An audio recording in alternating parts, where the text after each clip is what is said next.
नमः संस्कृता मित्राणि। तो मित्रों, आज हम इस वीडियो में स्नातक तृतीय सेमेस्टर संस्कृत मेजर पेपर का हम पाठ्यक्रम को देखेंगे। यानी कि जिनका भी ग्रेजुएशन में यानी कि 4 वर्षीय स्नातक कोर्स में सेमेस्टर थर्ड में ऑनर्स पेपर का यानी संस्कृत ऑनर्स का हम पाठ्यक्रम को देखेंगे। तो मेजर पेपर जो होता है वही ऑनर्स पेपर आपका होता है। तो मेजर पेपर संस्कृत का हम पाठ्यक्रम को देखेंगे आज हम तृतीय सेमेस्टर का, ठीक है। तो इससे पूर्व में आपने प्रथम सेमेस्टर और द्वितीय सेमेस्टर की परीक्षाएं दे चुके होंगे। उसमें आपको स्नातक सेमेस्टर 1 में आपको संस्कृत ऑनर्स जिसका भी है तो उसमें मेजर पेपर 1 एक पेपर होता है सेमेस्टर 1 में, और वो संस्कृत व्याकरण से संबंधित होता है। और द्वितीय सेमेस्टर में आपका एक पेपर का एग्ज़ाम होता है 100 अंक का, ये मेजर पेपर 2 हो गया। और संस्कृत पद्य काव्य से संबंधित ये पेपर होता है, ठीक है। और अब हम स्नातक तृतीय सेमेस्टर की बात करें तो तृतीय सेमेस्टर में जो है 2 पेपर होता है, मेजर पेपर 3 और मेजर पेपर 4। मेजर पेपर 3 में आपको संस्कृत साहित्य का इतिहास पढ़ना पड़ता है, और मेजर पेपर 4 में आपको वेद एवं उपनिषद पढ़ना पड़ता है, ठीक है। तो हम यहाँ बात करें कि तृतीय सेमेस्टर में, तो तृतीय सेमेस्टर में कुल 2 पेपर आपको पढ़ाई करनी होती है, 3 एवं 4, ठीक है। संस्कृत साहित्य का इतिहास और वेद एवं उपनिषद, ठीक है। मेजर पेपर 3 में जो है, मेजर पेपर 3 में ये कुल 5 क्रेडिट का होता है और कुल 100 अंक का ये परीक्षा है, ठीक है। और मेजर पेपर 4 में जो है कुल 4 क्रेडिट आपको देखने को मिलता है और 100 अंक देखने को मिलता है, ठीक है। प्रत्येक जितने भी पेपर होते हैं 100 अंक की इसमें परीक्षाएँ होती है। तो 8 सेमेस्टर में कुल आपको 16 मेजर पेपर होता है, ठीक है। यानी कि 1600 की परीक्षाएं आपको देनी पड़ती है कुल 8 सेमेस्टर में, ठीक है। और किसी किसी सेमेस्टर में एक ही पेपर देना पड़ता है, किसी किसी सेमेस्टर में 2 पेपर, किसी सेमेस्टर में 3 पेपर भी देना पड़ता है, ठीक है। तो इसी प्रकार से रहता है, जैसे कि आपने सेमेस्टर 1 में 1 पेपर दिया, सेमेस्टर 2 में 1 पेपर और सेमेस्टर 3 में आप 2 पेपर दे रहे हैं। इसी प्रकार कुल मिलाकर के आपको 8 सेमेस्टर में 16 पेपर आपको मेजर पेपर लिखना होगा, संस्कृत मेजर पेपर, ठीक है। अब आइए हम आगे सभी को विस्तार से जानते हैं। मेजर पेपर 3 को हम पहले समझते हैं कि संस्कृत साहित्य का इतिहास से किस प्रकार से प्रश्न पूछा जाएगा। तो मेजर पेपर 3 यानी कि मेजर पेपर 3 की हम बात कर रहे हैं इसमें। तो इसमें जो आपसे पूछा जाता है 70 अंक का जो है फाइनल परीक्षा होता है और 30 अंक का जो है आपका आंतरिक परीक्षा है, ठीक है। तो मुख्य परीक्षा जो आपसे ये 70 अंक का एक बार होता है, अंतिम परीक्षा जो फाइनल परीक्षा आप देते हैं, और 30 अंक की जो है आंतरिक परीक्षा आप देते हैं, जो आपका विभाग या कॉलेज में होता है, कॉलेज का विभाग में आपका होता है, ठीक है। तो 100 अंक इस प्रकार आपको मिलता है। हम ये भी जानेंगे कि इस प्रकार से कितना प्रश्न कैसे कैसे पूछेगा, ठीक है, कि दीर्घ उत्तरीय प्रश्न कितना रहेगा, लघु उत्तरीय प्रश्न कितना रहेगा, उन सारी चीज़ों को हम इस वीडियो में जानेंगे। आप लोग इस वीडियो में अंत तक बने रहेंगे। ये जो पेपर है संस्कृत साहित्य का इतिहास से संबंधित होगा, वैदिक एवं लौकिक। यानी कि हमारे यहाँ 2 संस्कृत चलता है, यानी कि एक वैदिक संस्कृत और लौकिक संस्कृत। वाल्मीकि रामायण के बाद जो भी संस्कृत है वो लौकिक संस्कृत के अंतर्गत आता है। जितना भी हम अभी आप देखते हैं शिशुपाल वधम, किरातार्जुनीयम, ये सभी जितना भी रामायण काल के बाद जितना भी हम अभी ग्रंथ को देख पा रहे होंगे ये लौकिक संस्कृत है। और ऋग्वेद, ब्राह्मण, आरण्यक, उपनिषद, ये सभी जितना भी हम देखते हैं वो वैदिक संस्कृत के अंतर्गत आता है। तो आशा करते हैं कि वैदिक संस्कृत और लौकिक संस्कृत को आप स्पष्ट रूप से समझ चुके होंगे। अब यहाँ बात करते हैं कि थ्योरी जो होगा उसमें ये 4 क्रेडिट का रहेगा, और इसके बाद ट्यूटोरियल जो है 1 क्रेडिट का, यानी कुल 5 क्रेडिट का ये पेपर आपको होने वाला है। अब आइए हम विस्तार से जानते हैं एक एक इकाई में कि किस प्रकार से क्या क्या इसमें पढ़नी है, ठीक है। तो सबसे पहले समझते हैं इसके पाठ्यक्रम को। तो यूनिट 1 यानी कि इकाई 1 में जो हम लोगों को पढ़नी है वो है संहिताओं का सामान्य परिचय एवं प्रतिपाद्य विषय। संहिता ग्रंथ जैसे कि ऋग्वेद का सामान्य परिचय पढ़ना है और उसका प्रतिपाद्य विषय पढ़ना है, यजुर्वेद का प्रतिपाद्य विषय, उसका सामान्य परिचय, सभी वेदों का जो है सामान्य परिचय और उसका प्रतिपाद्य विषय पढ़ना है। नंबर ऑफ लेक्चर यानी 8 घंटे का ये लेक्चर में जो इसको पूरा करना है कम से कम। इससे अधिक जितना भी आपका जो है शिक्षक प्रोफेसर आपको पूरा कराएं, लेकिन मिनिमम ये 8 घंटे का ये दिया गया है लेक्चर, ठीक है। इसके अतिरिक्त जो है दूसरे इकाई में हम बात करें तो दूसरे इकाई में ब्राह्मण, आरण्यक, उपनिषद एवं वेदांगों का सामान्य परिचय ठीक है। ब्राह्मण, आरण्यक, उपनिषद एवं वेदांगों का जो है सामान्य परिचय, ये भी 8 घंटे का लेक्चर है, ठीक है। इसके बाद है रामायण, महाभारत एवं पुराण का जो है सामान्य परिचय पढ़ने है, ये भी 8 घंटे का लेक्चर है, ठीक है। इसके बाद है महाकाव्य, रूपक एवं गीति काव्य का सामान्य परिचय, ये भी पढ़ाई करनी है, ये चौथा इकाई में होगा। 5वां इकाई में इसमें जो है गद्य काव्य, कथा साहित्य एवं चंपू काव्य का सामान्य परिचय आपको पढ़ाई करनी है, ठीक है। तो इस प्रकार से कुल इसमें देख सकते हैं ये होगा 10 घंटे का लेक्चर, ठीक है। नंबर ऑफ़ लेक्चर जो है 10 आवर, 50 घंटे का कुल मिला के हो जाएगा नंबर ऑफ़ लेक्चर्स, ठीक है। अब आगे हम जानते हैं सर्वप्रथम कि 30 अंक की ये जो परीक्षाएं होंगी, आंतरिक परीक्षा जो आपके कॉलेज का विभाग में होगा, संस्कृत डिपार्टमेंट में, तो वो किस प्रकार से होगा, किस प्रकार से हमको 30 अंक मिलेगा। तो 30 अंक की जो परीक्षाएं होंगी वो एक होगी, एक मध्य सत्रीय परीक्षा है, ठीक है, जो कि आपका विभाग में ही होता है। 15 अंक की ये परीक्षाएं होगी, ठीक है। आपको इसको देना है और उसमें जो भी प्रश्न दिए जाएंगे आप 15 में, आपके ऊपर निर्भर करता है कितना अंक प्राप्त करते हैं। इसके अतिरिक्त जो है संगोष्ठी, क्विज, प्रस्तुति, दत्त कार्य यानी कि असाइनमेंट और संगोष्ठी यानी कि सेमिनार, क्विज इत्यादि, ये सभी मिला करके आपको 10 अंक यहाँ से मिलने वाला है, तो 25 अंक हो गया। और उपस्थिति एवं अनुशासन यानी कि प्रेजेंटेशन और डिसिप्लिन, ठीक है, अटेंडेंस और आपका डिसिप्लिन को देखते हुए जो है आपको 5 अंक रहता है, ठीक है। तो कुल मिला करके यहाँ पे आपका 30 अंक हो गया, ये आंतरिक परीक्षा, ठीक है। तो आंतरिक यानी इंटरनल आपका 30 अंक हो गया। अब हम चलिए जानते हैं वो 70 अंक की जो परीक्षाएं होंगी जो कि आपका फाइनल एग्ज़ाम होता है, उसको हम समझते हैं कि किस प्रकार से वहाँ प्रश्न पूछा जाएगा। तो 70 अंक की जो परीक्षाएँ होंगी मुख्य यानी कि फाइनल परीक्षा जो होगी 70 अंक की, तो उसमें जो प्रश्न रहेगा सर्वप्रथम खंड क में दिया जाएगा आपका 10 वस्तुनिष्ठ प्रश्न होगा प्रत्येक पेपर में, ठीक है। तो 10 वस्तुनिष्ठ प्रश्न रहेगा और 10 वस्तुनिष्ठ प्रश्न प्रत्येक के लिए आपको 2 अंक मिलने वाला है, ठीक है। तो 20 अंक आपको जो है वस्तुनिष्ठ प्रश्न से मिलने वाला है, ठीक है। तो ये हो गया वस्तुनिष्ठ प्रश्न रहेगा खंड क में। खंड ख में जो है आपका लघु उत्तरीय प्रश्न दिया रहेगा। प्रदत्त 6 प्रश्नों में से 4 प्रश्नों के उत्तर अपेक्षित है, यानी कि आपको 6 प्रश्न दिए जाएंगे, सभी इकाई से मिला करके प्रश्न रहेगा। तो ऊपर मैंने जो अभी इकाई दिखाया था पाठ्यक्रम का, तो उन सभी इकाइयों में से जो है 6 प्रश्न कुल आपको दिया जाएगा, उसमें से 4 प्रश्न का आपको उत्तर देना है। तो उत्तर देंगे तो आपको जो है 4 प्रश्न का आप उत्तर देते हैं और प्रत्येक जो है 5-5 अंक के होंगे, ठीक है। तो 20 अंक आपको जो है मिलने वाला लघु उत्तरीय प्रश्न से। और इसमें कहा जा रहा है यह कि इस खंड में जो है टिप्पणी प्रष्टव्य है, तो इस खंड में टिप्पणी भी पूछा जा सकता है। 6 प्रश्न में से कोई एक ऐसा प्रश्न दिया जा सकता है कि किसी के ऊपर टिप्पणी लिखने के लिए भी दिया जा सकता है। तो इसलिए आप टिप्पणी भी तैयार करके अच्छी तरीके से जाएंगे, जो भी छोटी छोटी चीज़ें हो तो उसको आप अच्छी तरीके से पढ़ लेंगे। अगला हम जानते हैं कि लॉन्ग टाइप के क्वेश्चन यानी खंड ग, दीर्घोत्तरीय प्रश्न, ठीक है। तो दीर्घोत्तरीय प्रश्न जो है प्रदत्त 5 प्रश्नों में से किन्हीं 3 के उत्तर अपेक्षित हैं। 5 प्रश्न आपको दिए जाएंगे, उनमें से आपको जो है कम से कम 3 प्रश्न का ही जवाब देना है, ठीक है, उससे कम नहीं।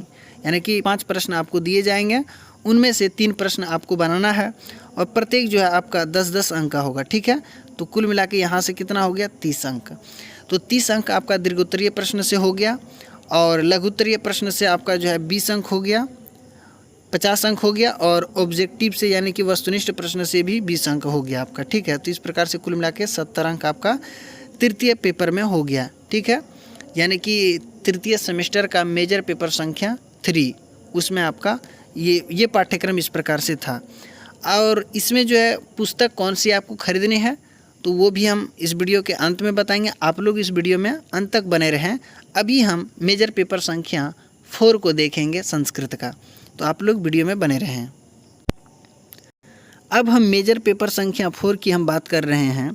तो इसमें जो हमें पढ़ाई करनी है स्पेशल, तो वो है वेद एवं उपनिषद। वेद एवं उपनिषद ये हमारा मुख्य बिंदु है, इसी के बारे में हमें पढ़ाई करनी है, ठीक है।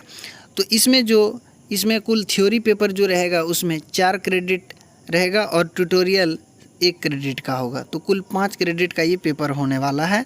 70 अंक का जो है आपको फाइनल एग्ज़ाम देना होता है और 30 अंक का जो है आपका इंटरनल होगा, आंतरिक परीक्षा। 100 अंक का ये पेपर भी हो गया। तो प्रत्येक पेपर में इसी प्रकार 70 और 30 का मामला है, आप समझ चुके होंगे। अब हम आइए आगे जानते हैं। ये देख पा रहे होंगे स्क्रीन पे कि मेजर पेपर संख्या 4 है, ठीक है। मेजर पेपर 4 है, इसको आप ध्यान में रखेंगे। अब हम इसको अच्छी तरीके से चलिए समझते हैं, और ये तृतीय सेमेस्टर में ही ये पेपर होने वाला है, ठीक है। तो तृतीय सेमेस्टर का ही हम पाठ्यक्रम को देख रहे हैं। तृतीय सेमेस्टर में ही 2 पेपर है, पढ़ना पड़ता है। अब हम इसको विस्तृत रूप से जानेंगे। सबसे पहले आप इसमें देखिए कि किस प्रकार से इसमें क्या क्या पढ़नी है।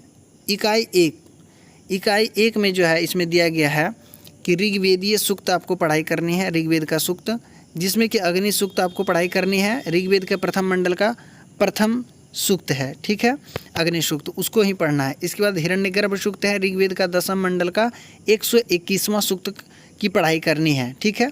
तो हिरण्यगर्भ सूक्त है और अग्नि सूक्त हो गया। ये दोनों सूक्त आपका ऋग्वेदीय सूक्त है, इसको पढ़ाई करनी है। और नंबर ऑफ लेक्चर्स की बात करें तो 10 घंटे की ये लेक्चर है, ठीक है। इससे अधिक भले समय जा सकता है, लेकिन इससे कम में ये पूरा नहीं करना है। ऐसा सरकार के द्वारा ये जो बनाया गया है, सरकार के द्वारा, ये संगठन के द्वारा जो ये तैयार किया गया पाठ्यक्रम, उसके अनुसार यहाँ पे सारा चीज़ जो दिया गया मैं वही बता रहा हूँ, ठीक है। अगला जो देख पा रहे होंगे इकाई 2, दूसरे इकाई में जो है यजुर्वेदीय सूक्त आपको पढ़ाई करनी है। यजुर्वेदीय सूक्त में कौन कौन से है, तो प्रजापति सूक्त है। प्रजापति सूक्त में जो है ये 1 से 5 श्लोक तक ही पढ़ना है। 32 का 1 से 5 श्लोक तक ही आपको पढ़ाई करनी है। इसके अतिरिक्त जो है अथर्ववेदीय सूक्त की पढ़ाई करनी है आपको। तो अथर्ववेदीय सूक्त में भी पृथ्वी सूक्त आपको पढ़ाई करनी है। श्लोक संख्या 1 से 10 तक, 12 का 1 से 10 तक, ठीक है, इसको आप ध्यान में रखेंगे। अगला जो इसमें जो है तृतीय इकाई में दिया गया है, तो तृतीय इकाई में है वैदिक व्याकरण आपको पढ़ाई करनी है। तो वैदिक व्याकरण जो पढ़ाई करनी है वो देव शब्द रूप है, गम धातु लट लकार, ठीक है।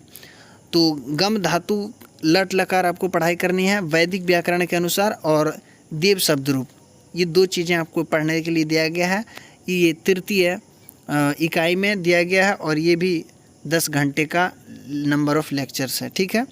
आगे जो हम देख रहे हैं चौथा इकाई, इसमें कठोपनिषद की पढ़ाई करनी है। और कठोपनिषद पूरा नहीं पढ़ना है आपको, सिर्फ प्रथम अध्याय का प्रथम वल्ली ही आपको पढ़नी है।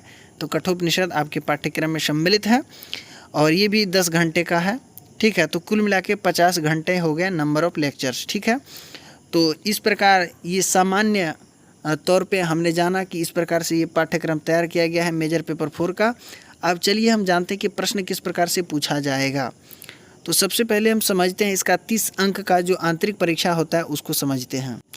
इसमें भी जो 30 अंक का मामला है उसी प्रकार होगा। एक मध्य सत्रीय परीक्षा 15 अंक की, इसके बाद संगोष्ठी यानी सेमिनार और क्विज, प्रस्तुति, दत्तकारी, असाइनमेंट इत्यादि मिला करके ये 10 अंक का होगा, और उपस्थिति एवं अनुशासन ये 5 अंक का। तो कुल मिला के 30 अंक का ये हो गया। अब हम चलिए समझते हैं इसका 70 अंक का मामला क्या है। ये भी जो है 3 खंड में बटा हुआ है। 70 अंक का जो परीक्षा होने वाला है, तो ये खंड क, तो खंड क में आपसे 10 वस्तुनिष्ठ प्रश्न पूछा जाएगा, और प्रत्येक में आपको 2-2 अंक मिलने वाला है। तो यहाँ से आपको 20 अंक यहाँ भी प्राप्त होता है, ठीक है। ये हो गया खंड क में वस्तुनिष्ठ प्रश्न आपको प्रत्येक पेपर में पूछा जाएगा। खंड ख ये जो है लघुत्तरीय प्रश्न रहेगा, लघुत्तरीय प्रश्न खंड ख में, और दिए गए यानी प्रदत्त 6 प्रश्नों में से 4 प्रश्नों के उत्तर अपेक्षित हैं। आपको 6 प्रश्न दिया जाएगा, उसमें से 4 प्रश्न आपके लिए अनिवार्य है, ठीक है। 4 प्रश्न का उत्तर आपको देना ही देना है, और प्रत्येक में आपको जो है 5-5 अंक मिलने वाला है। तो कुल मिलाकर के 20 अंक आपको जो है लघुत्तरीय प्रश्न से प्राप्त होता है। इस चीज़ को आप ध्यान में रखेंगे। तो ये हो गया लघुत्तरीय प्रश्न। और इस खंड में जो है वैदिक मंत्रों एवं कठोपनिषद के 6 मंत्रों में से किन्हीं 4 मंत्रों की व्याख्या अपेक्षित है। और जो वैदिक सूक्त है उससे मंत्र लिया जा सकता है, या कठोपनिषद का मंत्र लिया जा सकता है।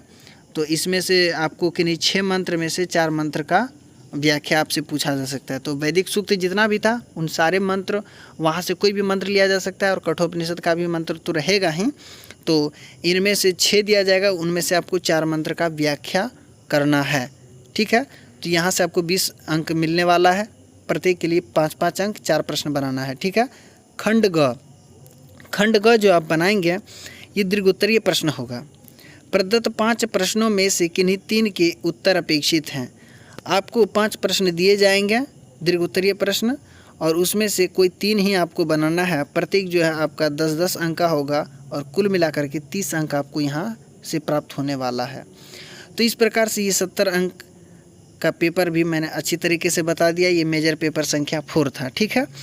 तो इसमें हमने मेजर पेपर संख्या 3 और 4 दोनों को देख लिया विस्तार पूर्वक। अब हम चलिए पुस्तक की बात करते हैं। सबसे पहले हम देख लेते हैं मेजर पेपर 4 की ही हम पुस्तक के बारे में जान लेते हैं, कौन सा राइटर का खरीदना है, कौन सा नहीं खरीदना है।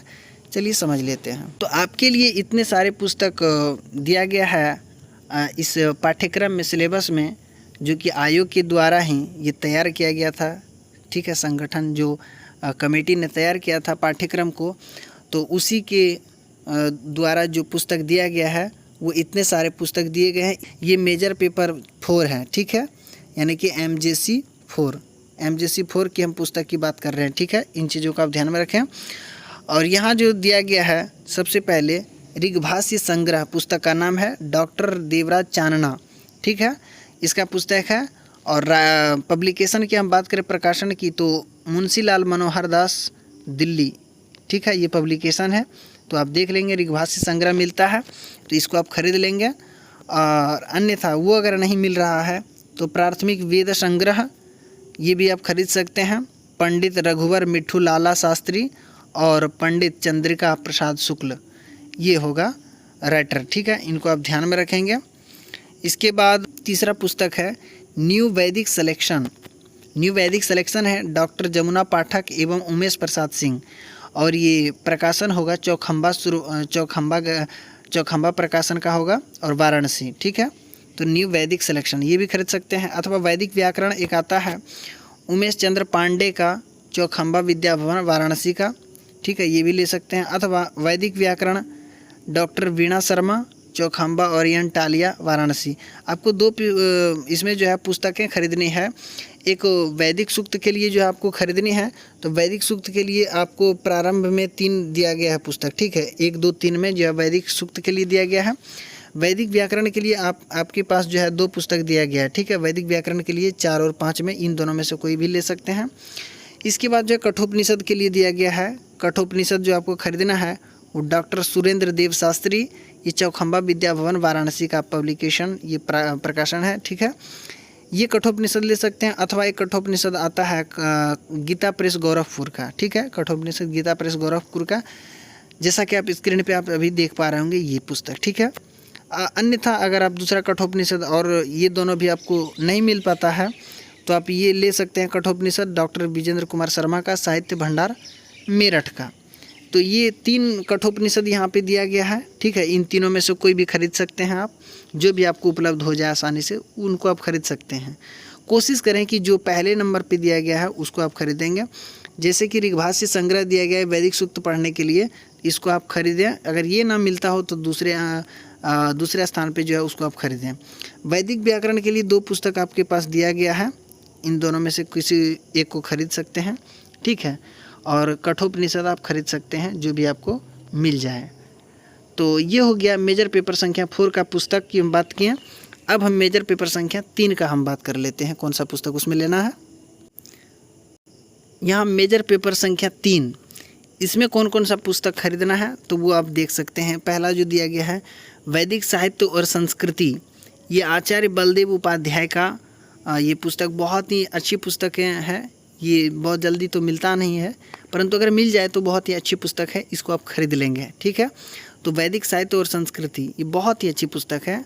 हम तो कहेंगे ये अगर आपको उपलब्ध हो जाता है तो आप बहुत ही अच्छी बात है, आप इसको ज़रूर खरीद लें। दूसरा है, अगर ये नहीं हो पाता है तो दूसरा है वैदिक साहित्य का इतिहास, ठीक है। वैदिक साहित्य का इतिहास ये है पारसनाथ द्विवेदी का है, चौखंबा वाराणसी, ठीक है, इसको आप खरीद सकते हैं। और अगर ये भी नहीं होता है तो एक और भी दिया गया है वैदिक साहित्य का समालोचनात्मक इतिहास, प्रोफेसर रामविलास चौधरी, और MLBD पब्लिकेशन होगा। अगला जो दिया गया है संस्कृत साहित्य का इतिहास, प्रोफेसर उमाशंकर शर्मा ऋषि, चौखंबा प्रकाशन वाराणसी का होगा ये पब्लिकेशन, ठीक है। 5वां जो है वैदिक साहित्य का इतिहास जो है ये गजानंद मुसलगांवकर, चौखंबा प्रकाशन वाराणसी का होगा, इसको भी आप खरीद सकते हैं। एक और दिया गया है A history of Indian literature, volume 2 होगा और ये translated by Subhadra Jha MLBD। जो अंग्रेजी माध्यम के छात्र हैं वो इसको खरीद सकते हैं, है ना, इसको आप खरीद सकते हैं। और अगला जो दिया गया है 7वां संस्कृत साहित्य का समीक्षात्मक इतिहास, डॉक्टर कपिल देव द्विवेदी, चौखंबा वाराणसी, इसको भी आप खरीद सकते हैं। एक और दिया गया है संस्कृत साहित्य का आलोचनात्मक इतिहास, रामजी उपाध्याय, चौखंबा विद्याभवन वाराणसी पब्लिकेशन का होगा। 9वां नंबर पे दिया गया, 9वें संख्या पे ये संस्कृत साहित्य इतिहास, ये पुस्तक है, आचार्य रामचंद्र मिश्र का है और चौखंबा वाराणसी पब्लिकेशन होगा। अगला जो दिया गया आखिरी पुस्तक है ये संस्कृत साहित्य का इतिहास, प्रीति प्रभा गोयल, राजस्थानी ग्रंथागार जोधपुर। ठीक है, तो इतने सारे दिए गए हैं। हम आपको ये स्क्रीन पे दिखा रहे होंगे, तो ये पारसनाथ द्विवेदी का है, प्रोफेसर पारसनाथ द्विवेदी का। इसमें जो है आपको वैदिक साहित्य का इतिहास दिया गया है, ये पुस्तक भी आप खरीद सकते हैं। इसमें जो है कुछ विद्वान का विस्तृत विवरण दिया गया है, इन्होंने वेद पर क्या क्या बातें कही, ये भी एक अच्छी पुस्तक है। अन्यथा आप ये जो पुस्तक देख पा रहे होंगे ये आप अवश्य खरीद लें, कपिल देव द्विवेदी की ये जो पुस्तक है साहित्य एवं संस्कृति, ठीक है, इसको आप अवश्य खरीद लें। इसमें सारी चीज़ें आपको मिल जाएगी। वैदिक संस्कृति जो है, वैदिक साहित्य जो है, ये आपको इसमें स्पष्ट रूप से बहुत ही अच्छी तरीके से मिल जाएंगे। ब्राह्मण उपनिषद, ऋग्वेद, सामवेद, यजुर्वेद, ब्राह्मणारण्यक उपनिषद इत्यादि जो भी हैं सभी का सामान्य परिचय इसमें आपको मिल जाएंगे। अगर ये पुस्तक मिलता है तो ये आप अवश्य खरीद लें, इससे अच्छी तरीके से हो जाएगी। ठीक है, तो जो ये आप स्क्रीन पे देख पा रहे होंगे, ठीक है, इसको आप खरीद लें। अन्यथा आपको आचार्य बलदेव उपाध्याय का अगर मिल जाता है तो आप उसी को खरीद लें, बहुत ही अच्छी पुस्तक होती है। ठीक है, तो इस वीडियो में मैंने बहुत ही अच्छी तरीके से आप लोगों के सामने प्रयास किया कि स्नातक तृतीय सेमेस्टर का संस्कृत मेजर पेपर का मैं पाठ्यक्रम को आप लोगों के सामने अच्छी तरीके से समझा दूं, तो मैंने समझाने का प्रयास किया और यही था पाठ्यक्रम।